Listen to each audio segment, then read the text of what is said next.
spiritual healer based in Australia. You're welcome to connect with me for consultations, for teaching through starastrologyhealing.com or through my Facebook page, Soul Centred Astrology and Spiritual Healing. So let's have a look at this Aries full moon chart. As I mentioned, it's the first of the major festivals. The festival of Resurrection has the energy of renewal. This is the Easter festival that is literally a window for a downpouring of light that occurs over a 5-day period, a couple of days leading up to the 4th of April. In Australia, the full moon is exact at 7 minutes past 11 in the evening, Australian Eastern Daylight Time. I've cast the chart that I'm looking at for Melbourne. You can adjust that to whereabouts you are on the planet.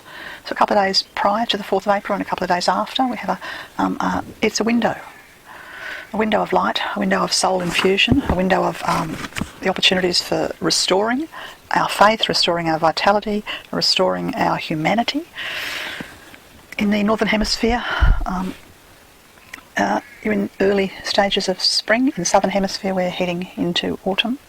So here we have the Festival of Light. Let's look at the Aries energy. Now, Aries is the first sign of the zodiac and initiates it's really the commencement of the astrological year. It's occurred a couple of weeks earlier on the equinox on the 21st of March, or 20th of March, somewhere there. I did a talk recently on the great year ending, and you'll find that on my YouTube channel or on my website under videos.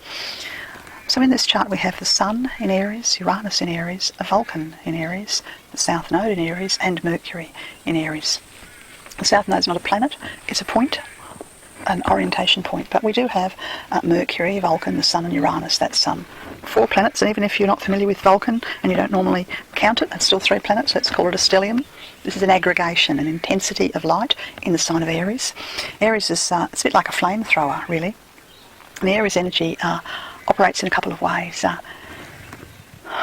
On a worldly level, we build structures of power and structures of identity with the Aries energy. We identify who we are, the little I, the ego, and we create frameworks around those identities. From a hierarchical perspective, and that's the 7th ray. The 7th ray and the 1st ray come into play exoterically on a personal level. That's the way humanity uses the energy of Aries, is power to either embody and identify the self, or power over individuals through politics and governments. That's the personal exoteric approach to Aries. But if you look at Aries from the soul's perspective, it holds the 4th ray of harmony, beauty and art, or harmony through conflict. So when we're responding to the higher vibration of Aries, we're seeking harmony, we're seeking beauty, and we're seeking to move through conflict to harmony. But there's no easy way through conflict. For any of us, we have to face what needs to be faced, change what needs to be changed. And if we don't do it, then the conflict gets deeper, or the sense of loss of self gets deeper, or the vulnerability that the individuals have to being controlled by political figures gets stronger. Now in this chart we have the Sun and Uranus sitting very close together. Now, as I said, Uranus in Aries, you could think of it as a flamethrower. If you were out somewhere, let's say you were at a market, and you come upon someone who's throwing flame about, it's a wonderful spectacle. But we have respect. We stand back and we observe the flamethrower as he or she swallows the fire, lights the fire, throws the fire, moves it around. But you see, what's happening with Uranus and Aries is that the flame's been thrown into the midst of society. So we're all having to deal with the flame-throwing energy in our lives, in our health, in our finances, in our careers, in our families. And it's difficult to step back and step away to an area of safety.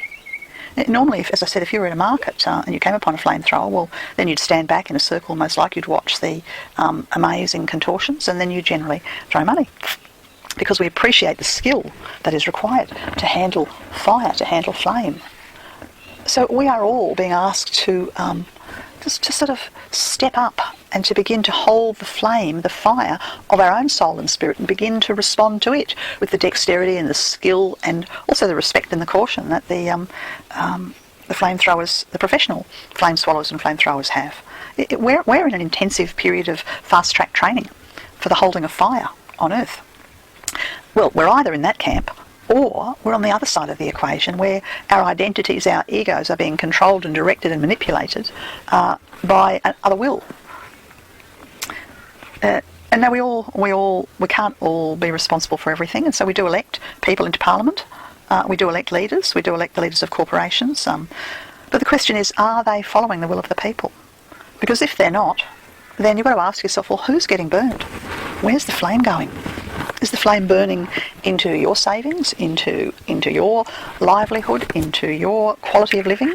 How much wanton disregard for the flame can you take before we stand up? Before we say enough of this burning, unnecessary trashing. Here in Australia, I don't know about other countries, but here in Australia there's been a systematic trashing of democracy over the last 18 months with our duly elected federal government, who have a right to elect, and they've been put there by the will of the Australian people, and they're systematically burning and trashing and using the flame in the most negative way for the persecution of vulnerable people, and there's a destruction of our the social fabric of our life. So we have to decide, do we stand back? Are we going to clap? Are we going to throw money? Is this okay? Or are we going to say, hang on a minute, I have a responsibility for the direction of the flame, the creativity, the spirituality, the ethics, the principles in my life and in my family and for the good of the whole.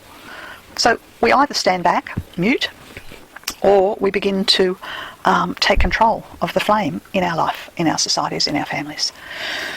There's been a lot of discussion over the last couple of years around the Uranus-Pluto square. Effectively, the end of the Uranus-Pluto square has occurred. We are in its final waxing of the last hit of Uranus, the planet associated with the liberation of the masses from the thrall of those who would disempower the masses.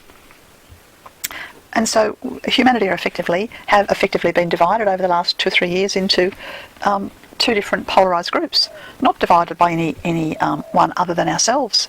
We've done the dividing, we've done the choosing. Where do we stand? Do we stand with the common good? Do we stand with the willingness, inexpert as we may be, to embrace the flame in our lives? Or do we hand over this power and allow others to control us? To control the food, the water, the very soil, the medicines, the education, the health, the banking sector, the resources of the earth, you name it. It's been taken over and controlled by the oligarchies, dictators, elected governments. If you're not happy, then stand where you are happy. Find the area of your life where you're ready to pick up the flame, you're ready to seize action, you're ready to become the flamethrower in your life. Yes, turbulent times we've been living in. But what does it mean that the last square of Uranus to Pluto is culminated? Well, the good thing about it is that Uranus is now ahead of Pluto. For the last 3 years, it's mainly been by astrological degree, approaching Pluto. And then it has been 6 or 7 times I think it is, exact conjuncts to Pluto, but now it moves ahead and it stays ahead. So I find this hopeful. I find this hopeful that Uranus, the planet of the incoming age of the heart, and the herald of the violet fire, and the seventh ray, the violet fire, and the ascension light of the fourth ray, Uranus heralds the combination of the fourth and the seventh rays, and they lay down the template, they lay down the framework, they lay down the etheric structures for the age of the heart that is being built. So you could say we're in a seeding process for the age, and that just as the old world and the old life's being destroyed, so the laying down of the etheric template is proceeding apace. And we all are a part of this, through what we think, through how we act, through what we choose, through where we shop, how we use our money, how we use our voice, what we stand up for, what we ignore, what we pretend is not happening, what we get justifiably outraged by. This sort of call to action, this call to become the flamethrower, we feel it on a cellular level, we feel it on many levels, but cellular is just one of them, because we are building a new template for a new civilization. Powerful stuff. Uranus ahead of Pluto, I find it liberating. So we just need to, there's no point, we can't go back how our life used to be. Can't go back to safety, can't go back to other people, trusting other people to hold the power for us. We need to liberate ourselves and look to the future and recognise that the period of chaos that is upon us is essential and necessary as the new template's laid down. The seeding of a new age takes to seed the birth of a soul coming into human incarnation. That seeding and the anchoring of the seed to become an embryo, that takes several months. The seeding and the anchoring to become the embryo for the age of the heart, that takes several centuries. Doesn't happen quickly. We've got time to perfect it, time to galvanise, time to move through the fear, time to refuse to give way in the face of the what we potentially have to lose. You see, if you're responding to this impulse for change, then there's nothing to lose and everything to gain. Nothing to lose but fear. Let's have a look at so Uranus conjunct the Sun, square Pluto, and widely square the nodal axis, the South Node in Aries and the North Node in Libra. It means every single person on the planet is involved. Nobody can escape this flame throwing, this birthing, this seeding of the new age, this destruction of the old life, the falling away, the cataclysmic changes. Well, here in Australia it's come closer as Vanuatu, the Port Vila, the capital of Vanuatu, one of the Pacific Islands off of our east coast, has been decimated by very major level Category 5 cyclone, Pam, that's destroyed that town of this island nation. And the Australian coast has had this Category 5 cyclones bearing down upon our coast. Wherever you are on the planet, you can be sure that there will be environmental change and environmental restoration happening as we move into this Easter festival.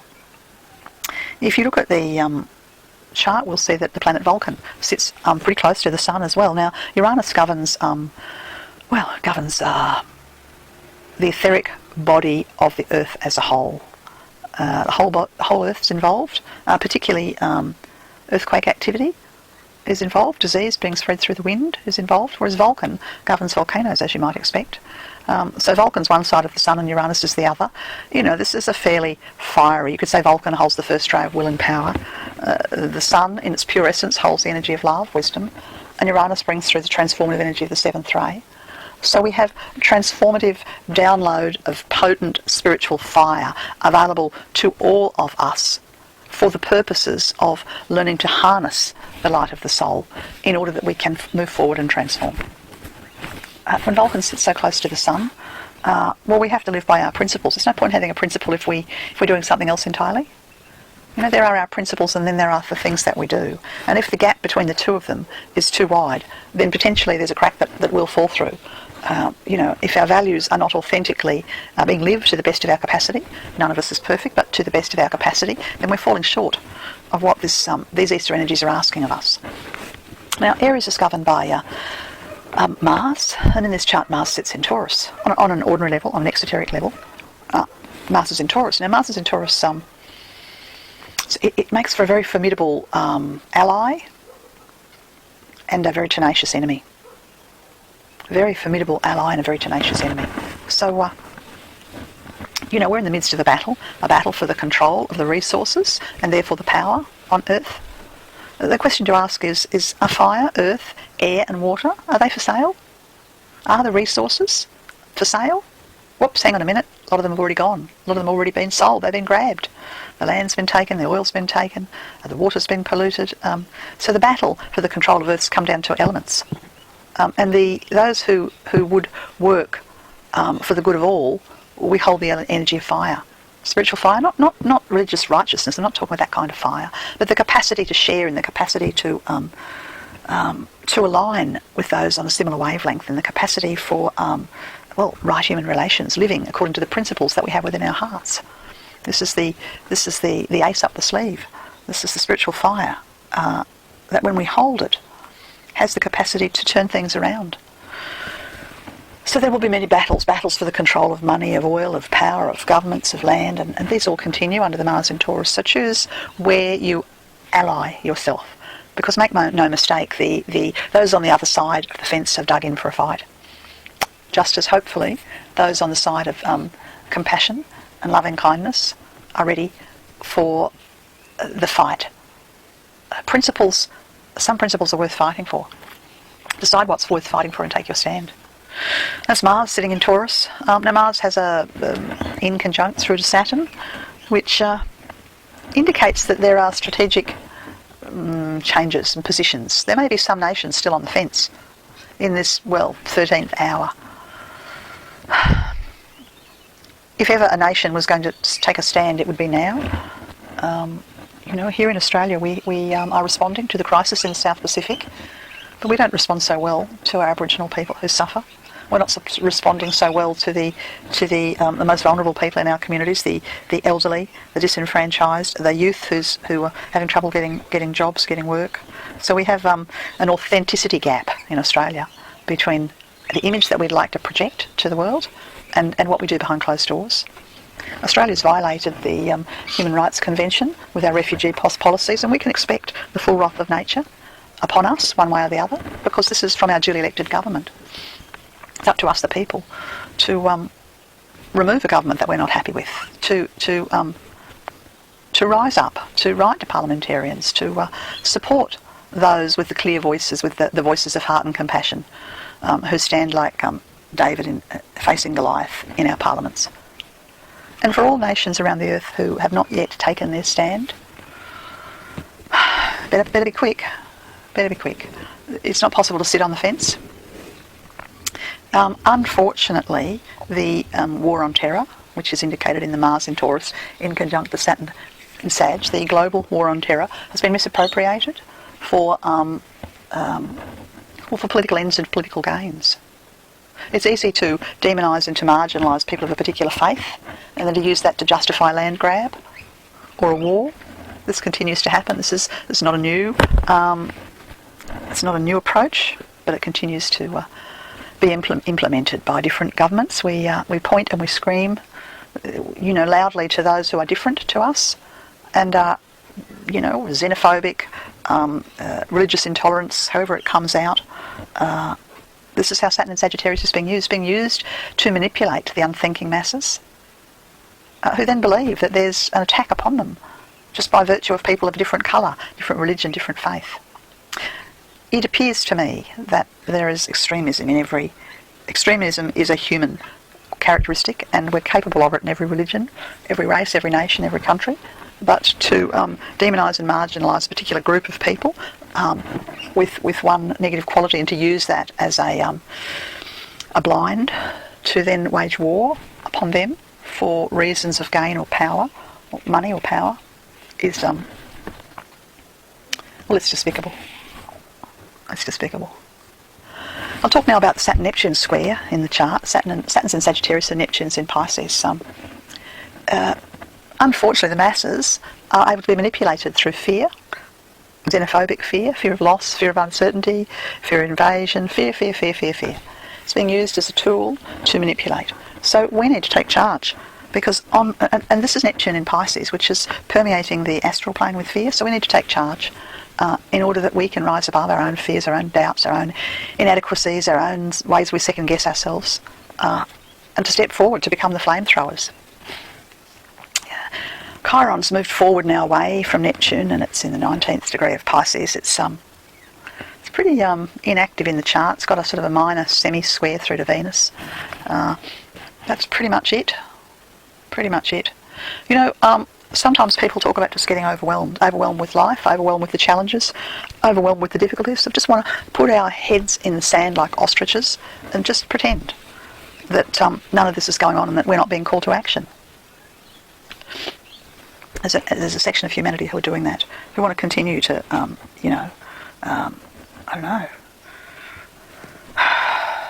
just want to continue to opt out in one way or another. Could be through television, could be through gambling, could be through drugs, could be through any way they want to do it. Just opt out. Handing over their power to the governments and standing in a safe place won't get them anywhere. These people will not progress in this life or in the next life or two through the portal known as the portal of birth. They'll have to move slowly on the path of evolution and under their own steam. I'll jump back to Aries again. Mercury, which is the esoteric ruler of Aries, is seated in Aries, which is wonderful because it gives this galvanising capacity to hone our skills. So we're all being asked, what are the skills that you have as an individual? What are the skills that you can contribute for the greater good? Are you using them? If not, why not? Get it together. Begin to use the skills. Use your voice. Speak up, stand up. Speak up, stand up. Mercury in Aries has Oh, I said before Chiron had an aspect to Venus. That's not true. It was a sort of a wide sextile Chiron had. It's Mercury that has the semi-square through to Venus. And there's probably an aspect in all of us that would remain silent out of fear of loss of security, loss of comfort. Sort of like, in Australia we call it, she'll be right, mate. Yeah, she'll be right, mate. Well, this is just this apathy, this inability to act unless it's really affecting us and in our own backyard, and just trusting that things will all work out. It doesn't work that way. It doesn't work that way. Venus is in Taurus, so there's a part of humanity that are too comfortable to want to make the shift. Look, we all do it. You know, we've got a habit. We know it's not good for us. We've thought about changing it, giving it up, doing something differently, but in the end we can't get out of our own way. That's what we're up against. Clearing and moving beyond the Venus in Taurus, the comfort patterns that where we have fallen into a trap of our own comfort. And we're too comfortable to get out of our own way. You know, we turn the page, or we turn the channel, or we look away, or we get overwhelmed. Or we don't want to take the risk of upsetting the status quo. Well, the message in this Easter chart is that the status quo's fallen upon hard times.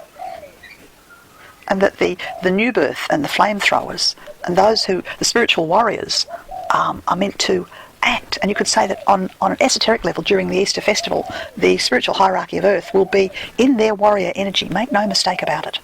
They are working in there with the Shambhala light for the restoration of balance on Earth, according to the plan, the greater plan, because there is a greater plan for Earth, and the greater plan is that we move beyond harm, we move beyond hatred, we move beyond war, we move beyond the money and the power held in the hands of the few, and the masses having to fend for themselves. We move beyond ignorance. And so the spiritual hierarchy of Earth are supporting the light that you're generating, that I'm generating, that your group's generating. And we can tap in to their strength and their support and their warriorship to move us forward. You know, if we're the flamethrowers, they're the flame. Spiritual hierarchy of Earth are the ascended lords and ladies, those who have been in human form, have moved ahead of us, have figured out how to find balance and harmony and live in love, and they watch over, guide, care and direct us according to our will. Okay, I'll talk about the moons in Libra. It's conjunct the Earth in Libra and also conjunct the North Node in Libra. So when we say it's an Aries full moon, it's the Sun that's in Aries and the Moon that's in Libra. Yes, so what we have here is, well, the Earth and the North Node together give great potential for balance.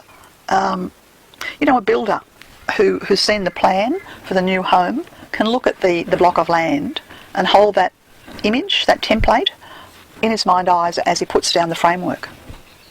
So this is what's happening. The framework for Earth and balanced relating and balance in society, it's being laid. And well, the Moon in Libra indicates that... I'll just talk a little bit about the nature of soul and the nature of personality. The soul light holds the highest and the brightest and the best and the most competent, capable aspects of yourself. And the personality holds a lot of experience and a lot of old ways of doing things. Under this full moon energy at Easter, we need to be kind and gentle and recognise that our experiences have got us to this point in our life. There is no point wishing that we'd done things differently or our life had gone another way, or wishing or aspiring to be other than who or what we are at this point. We need to value and validate every single experience that has got us to the point that we are now ready to be part of the new civilization, the age of the heart, the building of the new frameworks. Now, in Australia and in this Australian chart, this building of a new framework is sitting in the political sector of the chart, and I would hope that the voice of the common people rises up and that the government takes note that they can't continue this systematic disassembling of the values of our society for the purposes of chasing the almighty dollar. I would hope that the voice of the people is heard loud and clear in the Parliament and on the floors of the House of Representatives and on the floor of the Senate. That's the possibility in this chart for Australia. And I would hope that despotic actions and despotic organisations and despotic oligarchies and those who are lusting for power and wealth, that the the will of the people sweeps them aside. And irrespective of where you are on the planet, look to where the will of the people can sweep aside that which is harming the group. And if you're able to do that, then you will begin to receive the spiritual fire, which comes through as creativity, it comes through as insight, it comes through as purpose and destiny and a can-do attitude. That's the spiritual fire that we as the flame throwers are meant to catch and harness and utilise at this beautiful, beautiful Easter festival. Jupiter's been in Leo for a little while. It's still in Leo, sitting in great harmony with the Sun and the Moon, helping us to resonate and to find our group and our people and to receive the grace. In the midst of tumultuous times, we need silence. We need holiness. We need a place within our hearts, a place in nature, a place of devotion, a place of joy, a place within the family, a place where we can go, where we feel nurtured and healed. And the Jupiter in this Easter chart, it provides that place of sanctuary. I'm a member of the Theosophical Fellowship and Heart Flow Worldwide, and in our Victoria we have a Mother Temple known as the Sanctuary of the Heart. And that's a place of sanctuary. There are places of sanctuary, places of holiness, places of healing, places of joy, places of song, places of light all over the planet. Connect in to these places physically, geographically, meditationally. Connect in to your place, your sanctuary during the Easter full moon, and open up to receive. Recognise that you are a grail. The Easter full moon is about receiving the beneficence of the grail, receiving the light of the grail. It's about being open to holiness and using it to recharge and reinvigorate and inspire yourself so that you can continue, so that you can, in your life and in your world and in your family, hold the flame and, if necessary, become a flame thrower. So I hope that gives you some insight and different ways of looking at this beautiful festival coming up, the Aries full moon. As I said, it's in Australia. It's 11:07 p.m. Australian Eastern Daylight Time on the 4th of April. And we're about 11 hours ahead of London, because we're on daylight time at the moment. You can work it out what the time is in your region. Lovely to spend this time with you. Continue to live in light and bring down heaven to your corner of the earth. I'm Chandra, Easton, starastrologyhealing.com, always available for individual consultations. Sometimes travelling. Have a look at my website. You'll see what I'm up to. Sign up for my newsletter. Bye for now.